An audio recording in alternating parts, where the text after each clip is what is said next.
Today we're going to talk about Securely Classroom. The first thing you need to do is navigate to securely.com. Once there, you want to click on Login and click on Device Console. You want to choose Sign In with Google. And if you are already signed into the Google console, you just need to choose your VB Schools account. I have 3 logged in at the moment, so that's why there are 3 here, but I will be choosing my VB Schools one. It does this once, and it looks like you have to log in, but you don't. Just wait a moment, and then it should bring you to the dashboard. Over here on the left-hand side, under Location, you should only see VBCPS, or Virginia Beach City Public Schools. I am an administrator in Securely, and that is why mine looks a little bit different. But over here under Location, you will see Virginia Beach City Public Schools, and then you should have a few options below. The classes icon here allows you to see which classes you are currently able to monitor in Securely Classroom. You want to click on Schoology Classes, because of the way that it works, Securely syncs up with Schoology, which also syncs up with Synergy. So any classes that are in Synergy that create courses in Schoology will then create a Securely Classroom for you to visit. However, if you create a course in Schoology, that will then also, during its nightly syncing, sync up with Securely Classroom. So you could have classes in Securely Classroom that have synced up with Securely through Schoology, as well as courses that you've created in Schoology that you are an instructor in or an administrator in, and then they would also sync with Securely Classroom. And those would appear here. If you have some classes that you have been working with, or maybe classes that you have already started, they would appear here under Class Session History. And so as an administrator on the account, I can see any classes that have started, but you would only see the ones that you have access to. So for instance, this is a test class I was using earlier. And if I click on it, it does provide me with some session details, the students that were in the session, announcements that were provided, and chats. So I could see the one student that was in there. I could even click on this and narrow down more information about that student, any announcements that were provided, and chats. So if I'm an ITS or a building administrator, that is a helpful tool for me to use because it does allow me to see sessions that have taken place with my students in my school. Also, an ITS or administrator, if I click on active sessions, and there are any active sessions occurring during the school day, I would be able to see those and visit those as well. And I could click on the class, which would appear over here, and then I would be able to visit a class and see the students and what they were working on their Chromebook, just like if I was the classroom teacher. In Classroom Teachers, this is where you would be able to see any active sessions that you currently have open as well. And once you do start a session, you are able to navigate away from it, and Securely takes care of it in the background and through the cloud, and it is monitoring the class and ensuring that the rules that you've set forth are followed, whether you are on this page right here or not. Moving on to web links. Web links here. The ones that are on the tab web links are web links that I have created or added to my list of favorites. Let's say I wanted to add another one, and this time I like to add news sites, easy to remember. I can type in WTKR, www.wtkr.com, and I can just say WTKR News as a description, and I can click Save. Say I also wanted the Weather Channel, same sort of thing, and weather. So now I've added those 2 channels, or those 2 URLs, to my web links tab. This icon right here, you want to make sure is checked, because that shows the links that you have put in only. If you uncheck it, it would say any links that anyone in the district or in your school have saved. And once you do click on this, it remembers this. So once it's checked, you will only see your own. If I wanted to delete a site, maybe I didn't want WTKR, I click on it here, and I can click delete, and WTKR goes away. What I also like is that you were able to create a collection. Let's say you wanted students to have access to local news. I could click on Wavy and Pilot Online. Those are two local news stations. Click on Create a Collection, and I can name it Local News Sites. And description, you don't have to put something there, but I will, local news. And so what's nice about that is I can send that out to my students, and it will push 2 URLs or 2 web links out to my students right at once. I don't have to click one and send it, and then click another and send it. The custom block list is exactly what that is. While students are in my class and a class is active, I could have custom URLs that they are not able to go to. So for today's demonstration, I will block YouTube and Disney, YouTube for videos, and Disney because they have games. And so that is now blocked. And so when I start my class in a moment, students who are in my class will be unable to visit those sites. Next, you want to click on the teacher tools. This is where you can start your class and start monitoring your students. You want to choose your class from the selection box here. You can click on the drop down and search for the class that you're looking for. Also, you can click here and search for it by typing in a teacher's last name. So if you're an ITS or administrator and you're going to navigate to a class to observe or to help out with, this is how you could easily find that class. So once you have chosen the class that you are going to be working with, you then have the option to deselect any student that may be absent. If you are teaching face-to-face, that's easy to do by looking out into the class and seeing who's not there. And in this case, I could deselect Keegan because she's not here today. If you are teaching virtually, though, I would recommend leaving them all checked because you don't necessarily know for sure who's possibly running late, who's having internet issues, who didn't plug in their Chromebook and they're waiting for it to charge up for a minute. It's easier to leave everyone in if you're teaching virtual and you don't know for sure if they are definitely absent. Once you are ready to start the class, in this case, Kinley will be our only student, you may click the Start Class. And then you're given these options. So it provides you with the date and the time and the length of the class. The default is 60 minutes. It's always easier to add time to a class than for a class to end prematurely and you have to restart the class and hope that all of your students are able to get back in a quick amount of time, and so that no instruction is lost. So I recommend always leaving this at 60 minutes, and if you need to, you can always add it later, and I'll show you how to do that. So in this case, the end time will be 11:17 p.m. You do want to enforce that custom block list. In this case, it's YouTube and Disney. You do want to enforce organization block list, and that's coming from VB Schools, so you want to leave that checked. You may or may not want to close all tabs when class starts. You never know what the students in your class will be working on before your class starts. Maybe they're working on another project. Maybe they're looking at a video for another class. You may or may not want to close the tabs. So I suggest having that be unchecked. However, if you know for sure that your students need to have a clean slate when they're in your class, or you want them to have a clean slate, then you would have that checked. If you do check that, this will then give them a warning countdown to how much time they have until your class starts and all their tabs get wiped away. So I would make that about 60 seconds or 30 seconds or something a little bit more than 10 seconds so that they have some time to finish up their projects. Again, that's only if you do want to close their tabs when class starts. You may want to limit their tabs to 1 tab, up to 5 tabs, or unlimited. Again, it depends on the students you're working with and what you feel their capabilities are. You do want to allow students to raise hands. That's important. That could help with doing some polling if they have a question, whatever it may be. To give students the ability to raise hand is quite important.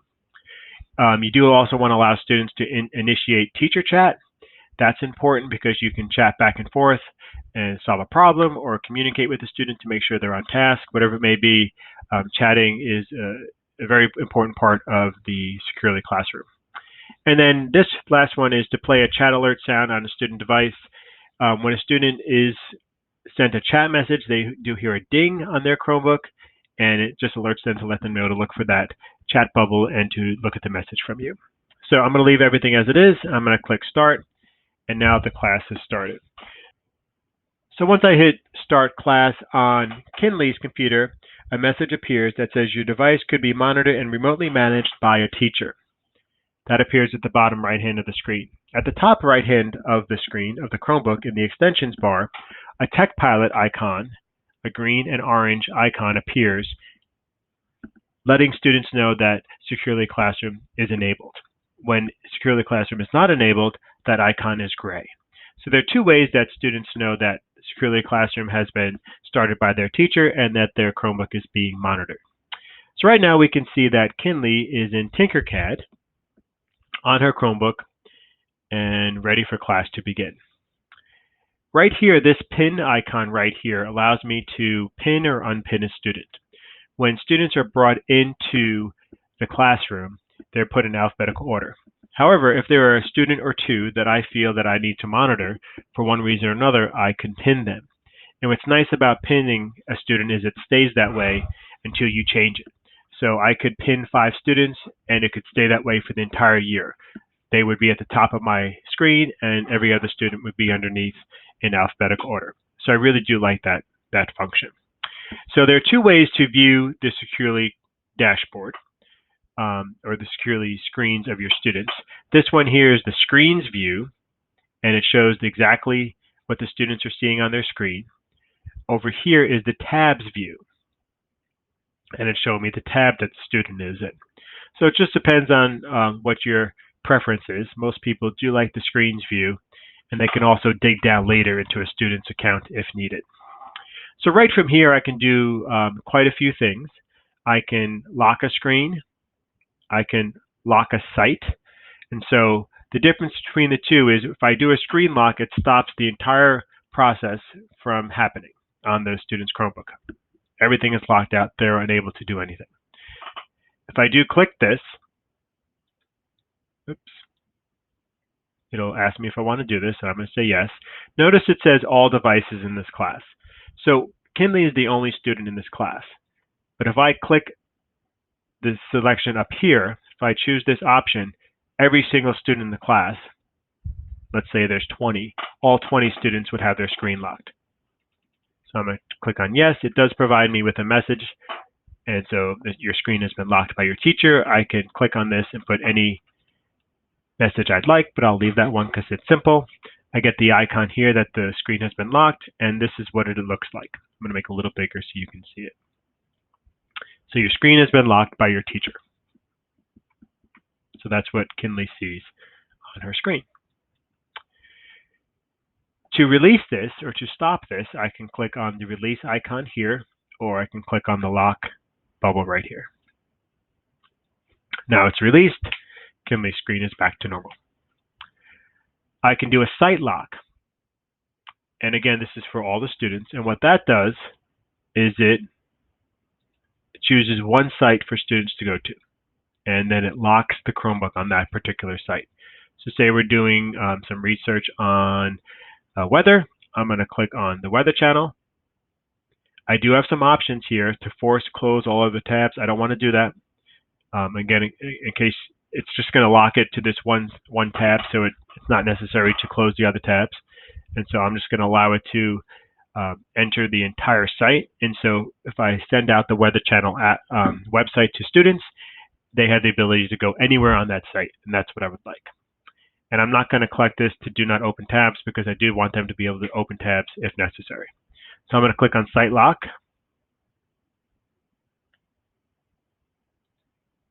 Make it a little bit bigger. So now Kinley has the Weather Channel on her screen. I sent out that link and she is locked to that. And so what that means is if she tries going back to Tinkercad, she just clicked on Tinkercad on her screen, it says this site is temporarily blocked. So she's no longer able to go to that site. She must stay at the Weather Channel site. So if she does go to the Weather Channel site, it will appear for her, and she will be able to access that site only. Once I release,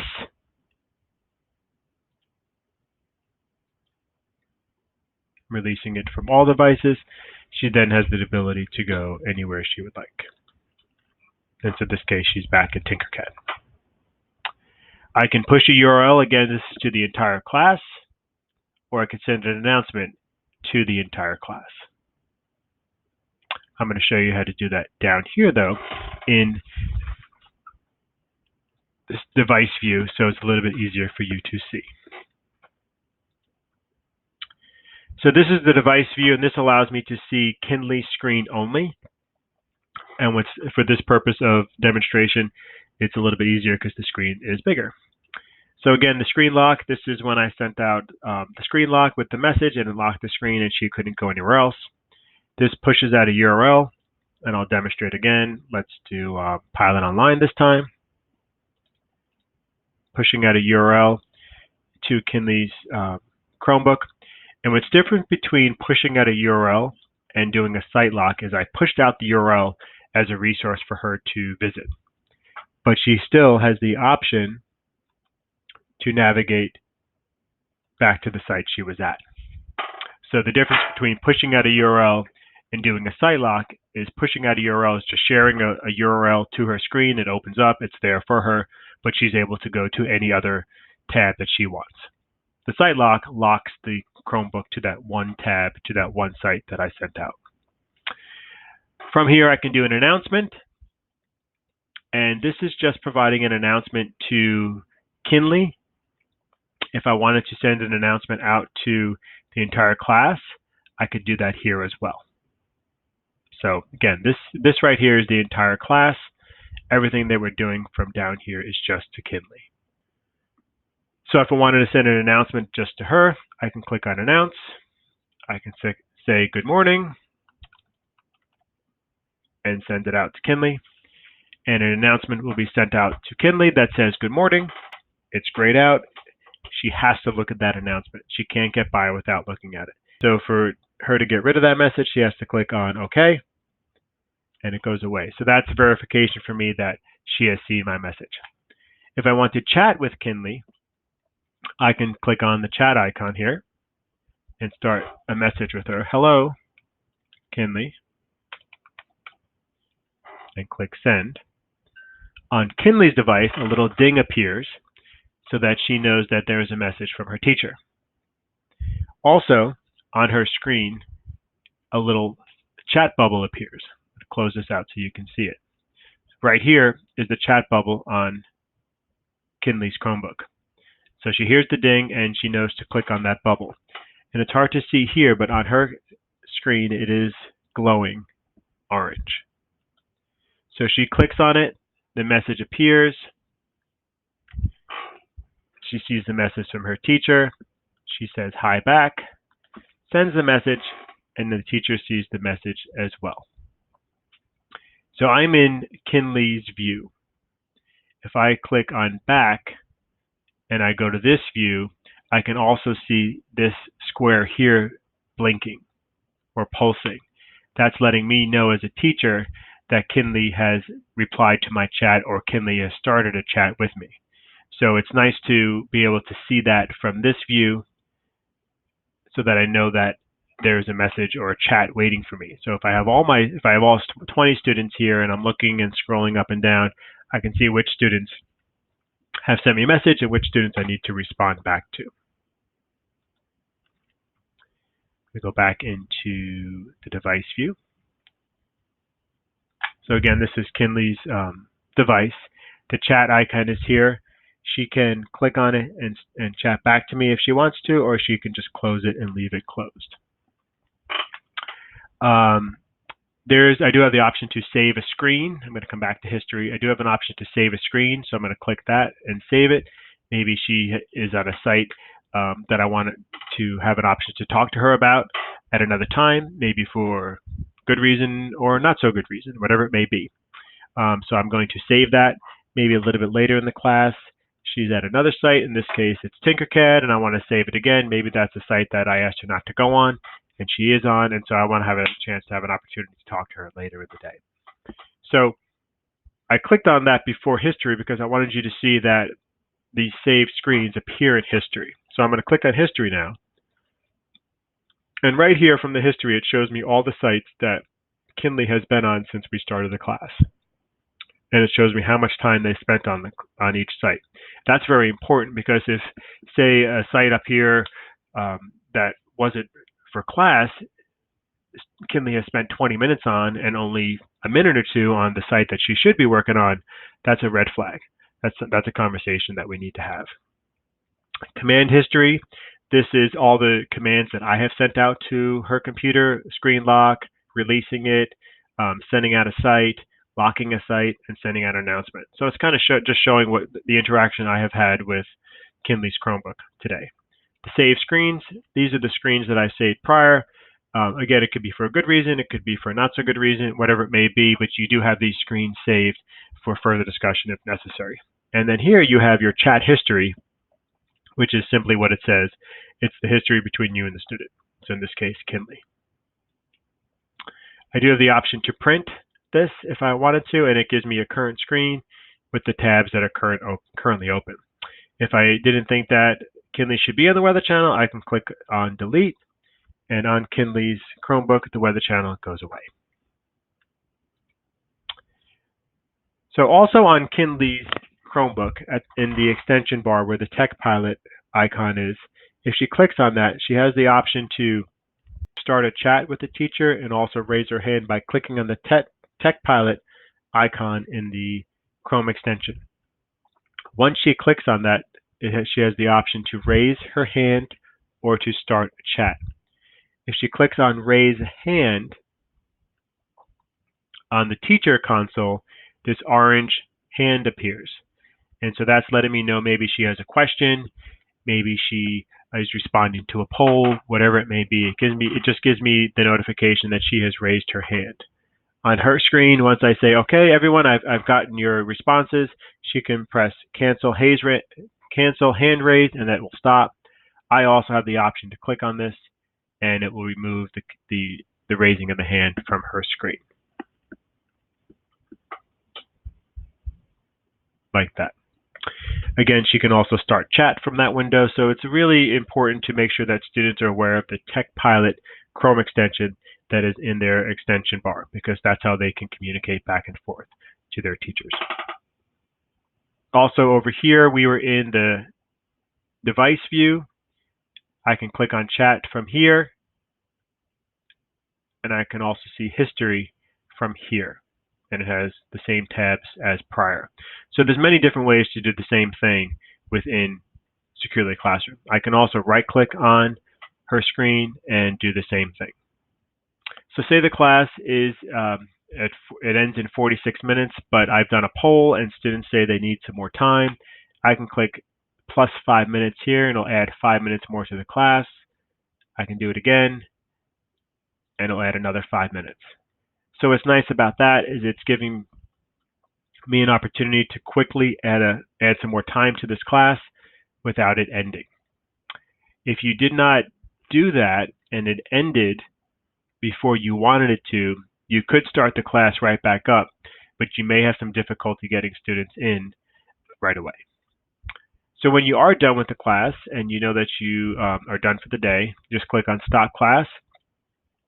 It stops the class immediately, and on Kinley's machine, it says no active class sessions, and your device is not monitored and cannot be remotely managed by a teacher. So it's just letting students know that the class is over and their Chromebook is no longer being monitored. Once the class is over, you do receive an email from Securely with an analysis of the class. The email from Securely provides a snapshot of the class, including the length of the class, how many students were in the class, activities that took place in the class, top websites, and student browsing history.